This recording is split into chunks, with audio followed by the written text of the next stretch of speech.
on to the NBA with the free agency that's about to start, some trade rumors already popping around, and the draft on Wednesday. Man, it's going to be a crazy week in the NBA, Higgins. Last week we saw the Russell Westbrook rumors out there. On Sunday, we saw our first official trade of the offseason go through. Danny Green and the 28th pick on Wednesday night go to OKC for Dennis Schroeder, who goes back to the now defending champs. And then probably the biggest news of Sunday, I would say, in NBA rumor mill circles is James Harden to the Brooklyn Nets. We saw Woj, we saw Shams, we saw people from SI. Uh, it seems like everyone was on this story on Sunday, Higgins. Now, Kyrie, James Harden, and Kevin Durant would be very, very interesting. What can the Nets give up to get a player as valuable as Harden, though? Do they have the assets for that? Well, I mean, I guess that's up to Houston to determine that, right? But, you know, Brooklyn's bench, they may need to pick me and you up for next season or, call maybe some of our other friends. But it'll be interesting to see what they do. I'll tell you what, those are three elite players in the NBA. I wouldn't want to have to game plan for one of them, let alone all three. But there's also only one basketball, so there'll be some things to work out. Some people will have to sacrifice, but I'll tell you what, those three get it right. That could be even more dangerous than that Golden State squad was. Yeah, we had a very active, very vivacious off-season last year with players moving around. I expect we're going to see the likes again this year, especially with the interesting December 22nd start that we're going to have for the 2021 season. So a lot of moving parts in the NBA are going to be happening very quickly before this season starts, including this draft that is coming up. And Brett, there was reports that LaMelo hosted workouts for the Warriors, the Pistons, and who's the other team that he hosted for? The Warriors, the Hornets, and the Pistons, because the Pistons might trade up apparently, but that doesn't sound like someone that's very confident that they're actually going to go number one to the Timberwolves, does it? Um, I mean, there's potential there that LaMelo could. I'm personally in the Anthony Edwards camp. I think to your point, if he's working out for the teams with the number 2, 3, and whatever pick, 7. yeah, he's probably thinking, I should have a backup plan. But I think Anthony Edwards is the pick. There's a little bit less baggage with Anthony Edwards, and he's an elite talent as well. And Dwayne Wade put his stamp on Anthony Edwards, and that's a pretty good guy to have in your corner. So Anthony Edwards at plus 150 to be the number one pick. I think that's where I'm leaning, Higgins. Yeah, LaMelo Ball's the favorite at minus 200. I agree with the Edwards plus 150, and like you mentioned the pillars earlier, I'm not going to go on this, and I'm going to give you the pick. You had it first. I'm going to look at the number 2 overall pick, though. I think James Wiseman is going to go to the Warriors. I think it's much more likely that they go big, as in Golden State, go for a bigger man instead of a LaMelo or an Anthony Edwards necessarily. I could see them going for James Wiseman and trying to add some depth and help down there for Draymond Green. That would make sense. Yeah, I think if Golden State stays at 2, Wiseman's the pick. The caution with the number 2 overall prop would be a trade, right? So um, it's really if you believe as a bettor that Golden State is going to pick this young man and they're going to have a controllable asset for the next 7 years, and they'd rather have that than say someone in their prime, then I think no doubt it's James Wiseman. If we think Golden State's really trying to get a vet in there, then maybe it's Anthony Edwards or LaMelo Ball, whichever one's left after one. But I think Wiseman for the team that is there right now. That's all we can handicap Higgins. I think that's the pick.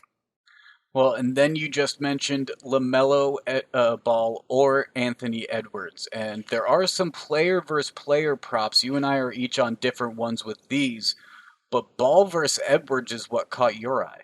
Yeah, well, I mentioned I thought Anthony Edwards is going number one overall, so I think he's going ahead of LaMelo Ball, and I get plus 162 odds on that. Now, I just want to throw it out there that I'm not going to place these bets until Wednesday at about 6:30 ish, about an hour before the draft. And that's because we see how fast the news moves in the NBA, Higgins, and something could change on Wednesday morning. But right now, with the information we have, there's nothing really telling me that LaMelo Ball is the lock to be the number one pick. And the guy at the end of March Madness, or I guess at the beginning of March Madness, because it never started, who was going to be the number one pick was Anthony Edwards. Yeah, I like that. I seem to agree that I think Edwards is going to go number one. And while you were talking, I did the math, and it checks out that Anthony Edwards going number one overall would also make him be drafted before LaMelo Ball. So you were right with that statement. I'm looking a little farther down in terms of some of these prospects, and we've talked a lot about Obi Toppin coming out of Dayton, and we've also talked a lot about Denny Avija coming out of Israel, who has been a international scout or talent that a lot of scouts have had their eye on. There is a player prop for the two of them, and Obi Toppin at plus 172 sounds really good to me because if you look at the order, and like you said earlier, we can only handicap for what the order currently is. So let's say the top five stay the top five of Minnesota, Golden State, Charlotte, Chicago, and then Cleveland. You have Anthony Edwards go one, James Wiseman go two potentially. Then maybe LaMelo Ball go to the Hornets at three. I could see Obi Toppin going to Chicago and adding another presence like that to the Bulls and giving them a kind of big man presence that would help them in the East. So I'm going to take Obi Toppin plus 172 gets drafted before Denny Avija. Yeah, I think it's definitely within the realm of possibilities. Obi Toppin was the player of the year in college basketball this past year. No one was better than him in college basketball. Denny Avija, probably the best international prospect. So this is a really fun bet. I like it a lot, and I think it's definitely fair to believe that Ovi Toppin is the pick at four. And he has a lot of talent, and like you said, there's a lot of trades that can happen, and who knows? Interest starts brewing, someone trades up for someone, it shakes everything up, and then who knows what these props end up looking like at the end of the day. Right, exactly. Some other props that caught my interest, Higgins, were these conference first round pick props. Now we talked about them a little bit with the NFL, but there were two conferences in specific that stuck out for basketball for me, and the first one's the Big 12. The Big 12, probably most notable team, I would guess everyone would say Kansas, right? Although maybe over the last two seasons, it's been Texas Tech. So, interesting there in the Big 12. But right now, the over under is 2.5 first round picks out of the Big 12. Over plus 172, under minus 220.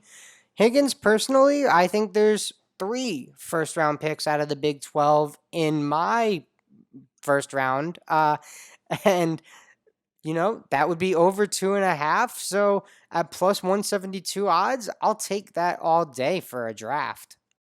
Yeah, that makes sense to me. I'm going to stay away from the conference ones because I'm not really sure how some of those are going to break down. There could be some, and especially since we didn't have March Madness, and it's going to be a lot off of conference play, it could be very interesting to see what conferences caught the most attention by NBA scouts last year as being the most competitive. And you could see probably more players getting drafted out of there because of that. I'm actually looking at the an interesting prop of how many freshmen are going to be drafted in the top 10. The over under is sitting at 4.5 right now. It just seems too high with the international players that we've talked about. LaMelo Ball counts as an international player because he was playing in New Zealand. So would someone like R.J. Hampton and things of that nature. So Denny Avdija, international player. So 4.5 freshmen. I don't see it really happening. So minus 215. It's a safe pick, and I'm going to go with the under.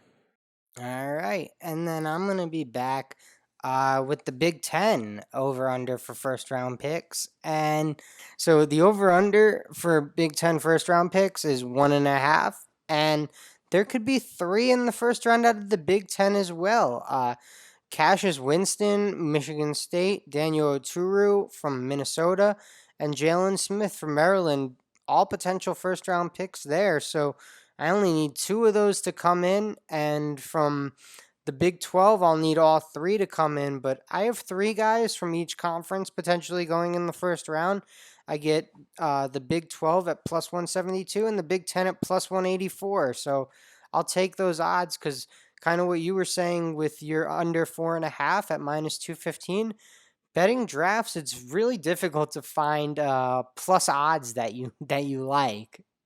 Yeah, the under 4.5 just felt like a good pick to me because top 10, you're telling me that half of the players in the top 10 are going to be freshmen out of college. I don't buy it this year. I don't see that strength in the freshman class necessarily this year.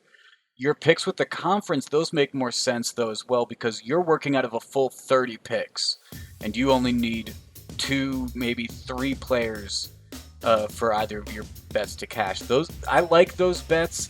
I'm gonna stay away because I'm curious to see which conferences have the most picked out of them. But it'll be very, very interesting.